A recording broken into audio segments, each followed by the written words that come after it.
नमस्कार साथियों, decent institute के इस डिजिटल प्लेटफॉर्म पर आप सभी का हार्दिक स्वागत करता हूं, अभिनंदन करता हूं। मैं नरेश शर्मा। देखिए, टेस्ट सीरीज जो रीट के लिए हमारी पिछले दिनों से चल रही है, उसको हम आगे क्रम को बढ़ाते हुए आपके लिए टीचिंग मेथड्स के क्वेश्चंस की एक और श्रृंखला को आगे बढ़ाते हुए आज का पेपर देखते हैं। सबसे पहला question, language learners learn to do by doing. भाषा के जो अधिगमकर्ता होते हैं वो करके सीखते हैं, यानी कि भाषा जब हमें बोलना सीखना है तो उसको हम प्रैक्टिकल करके और तब सीखते हैं। तो विच एक्टिविटी सपोर्ट्स दिस ऑब्जर्वेशन, निम्न में से कौन सी वो गतिविधि है जो इस चीज़ को सहारा देती है। Opportunities to practice as it helps with habit formation, ज़्यादा से ज़्यादा अभ्यास के अवसर जिनसे आदत का निर्माण हो सके। Encourage the use of their mother tongue, मातृभाषा को प्रोत्साहित करना। गलत। तो मातृभाषा को अगर छात्रों हम प्रोत्साहित करेंगे तो बच्चा टारगेट लैंग्वेज जो होती है उसमें इम्प्रूव नहीं कर पाएगा। And to promote better understanding of the meaning of a prescribed text, और दिए हुए किसी भी पाठ्यक्रम का अर्थ अच्छे ढंग से समझने के लिए उन्नत करना। ये छात्रों इनकरेक्ट है। Go from concrete to abstract, तो कॉन्क्रीट होता है आपका मूर्त, एब्स्ट्रैक्ट होता है अमूर्त। मूर्त से अमूर्त टेक्स्ट की तरफ जाने में जाएंगे तो इससे आपको मदद मिलेगी? बिल्कुल नहीं मिलेगी, क्योंकि लैंग्वेज लर्निंग करनी है, बोले भाषा का अभ्यास करना है, कम्युनिकेशन सीखना है। The teacher models the writing and speaking styles which learners copy never, मतलब शिक्षक कोई आदर्श वाक्य लिखता है या बोलता है, शैली में बोलता है, बच्चे उसको कॉपी करते हैं तो नहीं। बच्चों को बोलना सीखना है तो उन्हें खुद को ही बोलना पड़ेगा, अर्थात opportunities to practice as it helps with habit formation. बच्चों को ज़्यादा से ज़्यादा बोलने के अगर अवसर दिए जाएंगे, अभ्यास के अगर अवसर दिए जाएंगे तो आदत का निर्माण होगा। तो this activity helps, this activity supports. अगला क्वेश्चन है छात्रों, curriculum development follows the following sequence. पाठ्यचर्या का जो विकास होता है वो निम्न में से किस क्रम को फॉलो करता है? तो देखो छात्रों, ये तो हमें सबको पता है कि अंत में क्या होता है, इवेल्युएशन। और इवेल्युएशन आपको 3 में दिया गया है, पहले में इवेल्युएशन, एंड में नहीं है, तो ये तो आपका बाहर है। अब एंड से अगर हम देखते हैं तो ये तीनों में इवेल्युएशन है। अब हम अगर शुरुआत से देखें तो जब भी करिकुलम डिज़ाइन किया जाता है तो असेसमेंट ऑफ नीड्स, यानी कि जो आवश्यकताएं हैं उनका आकलन होता है, जो बी और सी में नहीं है। तो छात्रों आपका जवाब क्या है? डी। तो जब भी हम करिकुलम डिज़ाइन करते हैं, डेवलप करते हैं, तो उसका क्रम ये रहेगा, असेसमेंट ऑफ नीड्स, यानी कि आवश्यकताओं का आकलन के बाद में फॉर्मुलेशन ऑफ ऑब्जेक्टिव्स, जो उद्देश्य हैं उनका निर्माण, सिलेक्शन ऑफ टेक्स्ट, नहीं तो लर्निंग क्या, लर्निंग एक्सपीरियंसेस, अधिगम के अनुभव, या फिर आप टेक्स्ट का चयन करते हैं के बाद में आप क्या करते हैं, मूल्यांकन। अगला सवाल, the main responsibility of a language teacher as a facilitator is.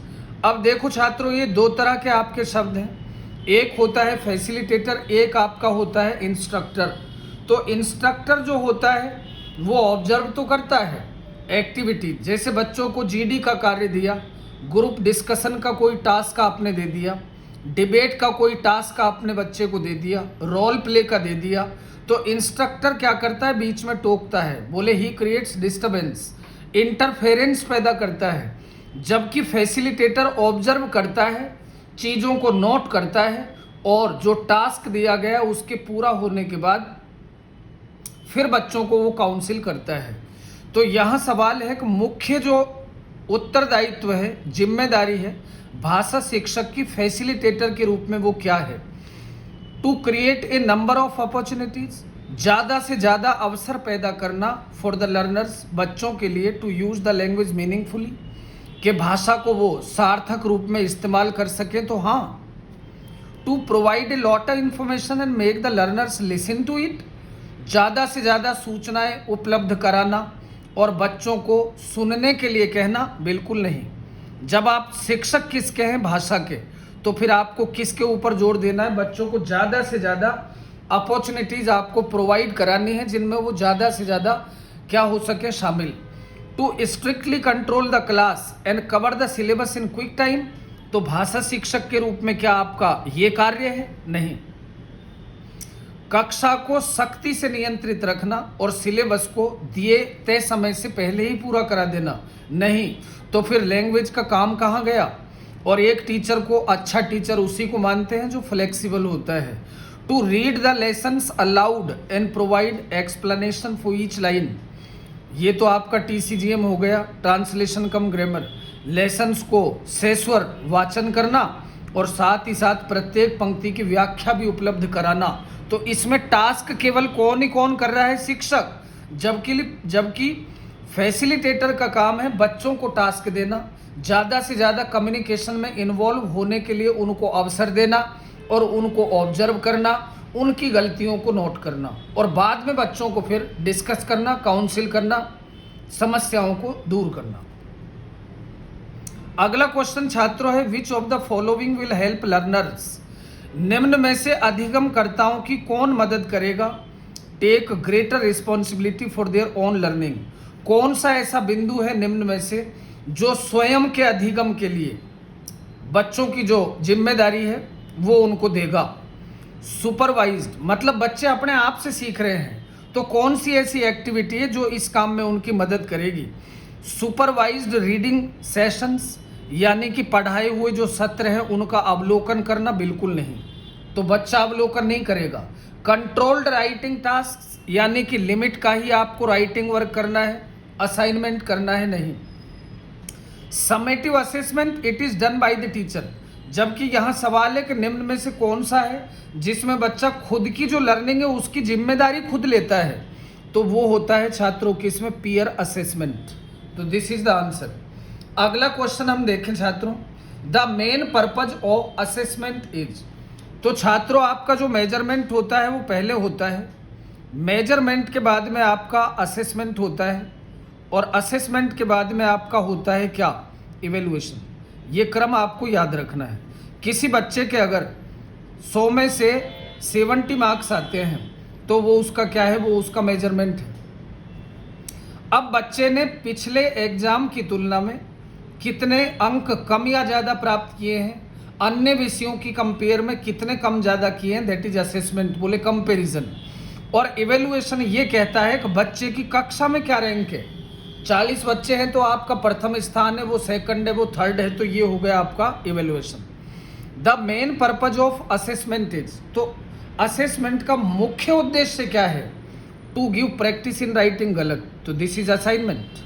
ये तो केवल कार्य दे रहे हो आप बच्चों को, ये तो टीचर का कार्य है। असेसमेंट का उद्देश्य ये नहीं है to improve the teaching learning process, नहीं, ये तो शिक्षक का कार्य है। To decide pass and fail, ये भी शिक्षक का ही कार्य है। हालांकि असेसमेंट कार्य किसके हैं? शिक्षक के हैं, लेकिन मुख्य उद्देश्य होता है to measure achievement of learners, यानी पिछला जो उसने अचीव किया उससे अब कितना सुधार है, कितना उसने अचीव किया है और ज़्यादा ग्रहण किया है, वो आपका क्या होता है? उसको हम बोलते हैं मेन पर्पज ऑफ असेसमेंट। अगला क्वेश्चन छात्रों आता है, language skills are best learned, भाषा जो कौशल होते हैं, बोले कम्युनिकेशन जो होता है वो सबसे अच्छा सीखा जाता है only through written and test assignments, गलत। इससे तो राइटिंग स्किल में सुधार होगा। If they are taught in an integrated manner, अगर इंटीग्रेटेड मैनर समावेशित करने के तरीके से एक साथ पढ़ाया जाए तो होगा, नहीं होगा।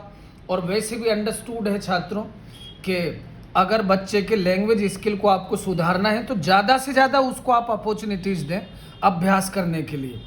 अच्छा, when they are introduced in isolation one skill at a time, जब उनको एकांत में एक ही कौशल सिखाया जाए तब, जी नहीं।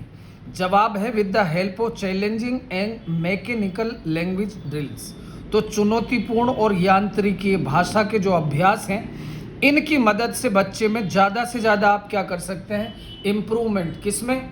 लैंग्वेज स्किल्स में। नेक्स्ट क्वेश्चन आता है आपका, remedial teaching as part of formative assessment means. तो रेमेडियल टीचिंग किसका पार्ट है? फॉर्मेटिव असेसमेंट का। तो यहाँ रेमेडियल का मतलब क्या हुआ? टीचिंग फॉर गिफ्टेड स्टूडेंट्स, जो एक्स्ट्रा टैलेंटेड बच्चे हैं, मेधावी बच्चे हैं, उनको पढ़ाना नहीं। Extra coaching by parents, never. Teaching beyond text books, किताबों से भी बाहर का पढ़ाना, जी नहीं। किताब पढ़ा दें वही बहुत बड़ी बात। A diagnosing and addressing gaps in learning, yes this is the answer. यानी कि बच्चे के मूल्यांकन करने के बाद में शिक्षक ये जानने का प्रयास करता है कि जो गैप रहा लर्निंग में वो कहाँ रहा।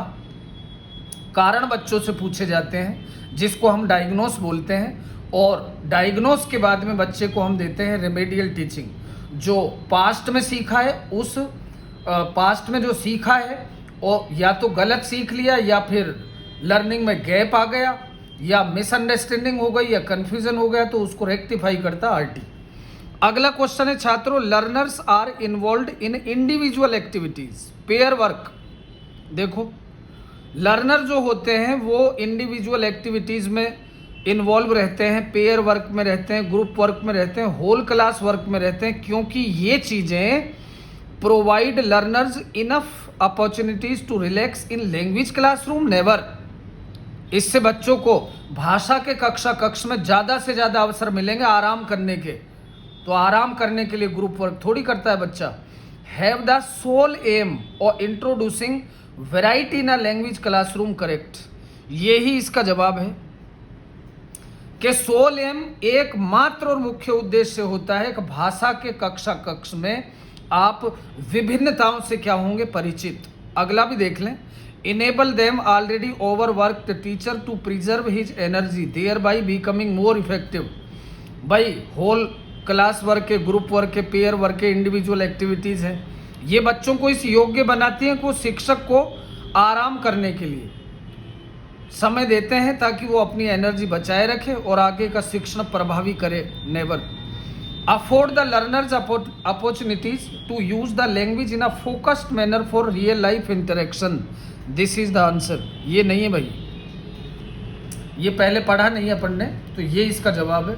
Have the sole aim of introducing variety in a language classroom, केवल भाषा के कक्ष में नाना प्रकार के या विभिन्न प्रकार के शब्दों को इंट्रोड्यूस कराना, केवल उनका परिचय कराना ही उद्देश्य नहीं है। Afford the learners opportunities to use the language in a focused manner for real life interaction. तो भाषा अधिगम का अर्थ छात्रों यही है कि ज़्यादा से ज़्यादा अवसर प्रदान करना, ज़्यादा से ज़्यादा इससे बच्चे को अवसर मिलते हैं ताकि ये रियल लाइफ सिचुएशन में क्या कर पाते हैं? इंटरेक्शन कर पाते हैं। अगला क्वेश्चन छात्रों आपका है कि when young learners seem to lose interest in a lesson, जब बच्चे किसी अध्याय में रुचि खोने लग जाते हैं, ऐसा प्रतीत होता है कि इनकी अब रुचि नहीं रही, तो शिक्षक को करना चाहिए क्या? Ask them to sleep for a while, उनसे ये कहना चाहिए कि जाओ तुम थोड़ी देर सो लो, नहीं।